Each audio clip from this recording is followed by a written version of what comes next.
আর যারা রোজা রাখতে পারেন নাই আজকের খুশি তাদের জন্য, আল্লাহও দেন নাই, রসুলও বলেছেন তাদের জন্য খুশি নয়। যারা আমরা রাখতে পারি নাই অসুস্থতার কারণে তাদেরকে আল্লাহ মাফ করেছেন, করবেন।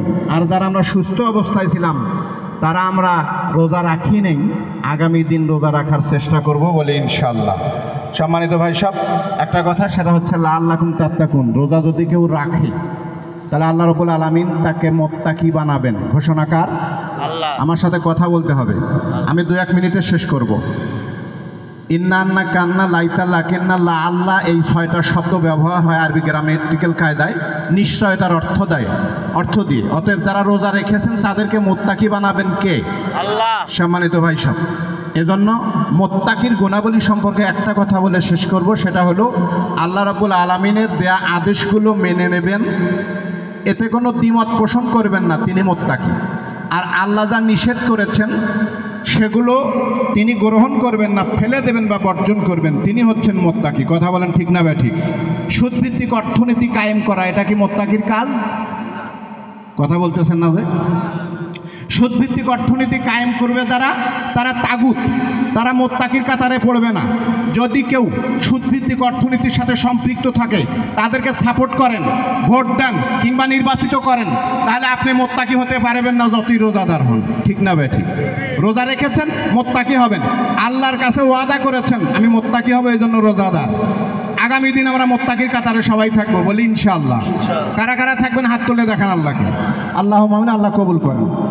আর জাকাত ভিত্তিক অর্থনীতি চালু করতে হবে, এটা মুত্তাকির কাজ। আমরা সবাই জাকাত ভিত্তিক অর্থনীতি চালু করব। বাংলাদেশের জাকাত ভিত্তিক অর্থনীতি আছে না সুদ ভিত্তিক? বলেন। জাকাত ভিত্তিক অর্থনীতি চালু করা লাগবে, এজন্য চেষ্টা করতে হবে আমাদেরকে। আমি চেষ্টা করলে সেই যা আল্লাহ আমাকে দান করবেন বলে আমিন। সম্মানিত ভাই সব, আর একটা কথা বলে শেষ করব, সেটা হচ্ছে এখানে বিশিষ্ট জন যারা কথা বলেছেন তারা খুবই গুরুত্বপূর্ণ, আমি ব্যাখ্যা করার সময় পাচ্ছি না। একটা কথা শুধু বলবো, আপনারা পিছনের দিকে তাকালে সামনে যারা আছেন দেখবেন পিছনে আমাদের জায়গা নেই। আছে জায়গা নেই। এই যে 9টার নামাজ উনি বলেছেন 9টায় পড়তে হবে, 9টায় পড়লে আমাদের জায়গা বেশি হবে। কিন্তু কথা হচ্ছে, আমি দুঃখের সাথে জানাচ্ছি আপনারা সবাই আমাদের মুসল্লি, আপনাদেরকে যদি আমি অভিযুক্ত করি তাহলে আপনারা কষ্ট পাবেন।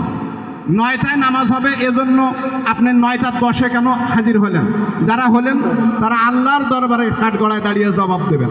আপনাদের কারণে আমরা এখানে বসে আছি।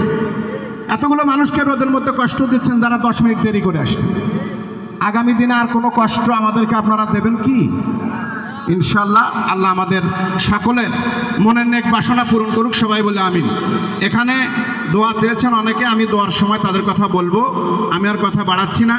তবে সময় দিয়ে কথা বললে অনেকেই অনেক গুরুত্বপূর্ণ কথা বলতে পারতো। আমাদের ডক্টর আনোয়ারুল ইসলাম মণ্ডল খুবই গুরুত্বপূর্ণ কথা বলতেছিল, কিন্তু সময়ভাবে উনি বলতে পারেননি। ডাক্তার রাশেদ সহ সবাইকে আমি ধন্যবাদ জানাচ্ছি। আর একটা কথা সর্বশেষ, সেটা হচ্ছে আমাদের এলাকার যুবক সমাজ যারা আছে তারা প্রমাণ করে দিয়েছে গত এই 27শে রমজান এখানে ইফতার মাহফিল করে, যে এই সমাজের সমস্ত মানুষগুলোকে নিয়ন্ত্রণ করার জন্য তারা যদি কাজ করে তাহলে আগামী দিন এই সমাজটা হবে সোনালী সমাজ। কথা বলেন ঠিক না ঠিক? আর যুবকরা যখন ইসলামের দিকে আগে আসবে তখন ইসলাম কায়েম করে দেবেন কে? রব্বুল আলামিন আমাদের যুবকদেরকে ইসলামের জন্য কবুল করুক, আমাদের দেশের মাটিকে ইসলামের জন্য কবুল করুক, আমাদের বাংলাদেশটাকে সোনার বাংলায় পরিণত করে দিক, সবাই বলে আমিন। আমি আর কথা দীর্ঘায়িত করছি না, এখন নামাজের জন্য প্রস্তুত হয়ে যান। আমরা সবাই দাঁড়িয়ে কাতার সোজা করি।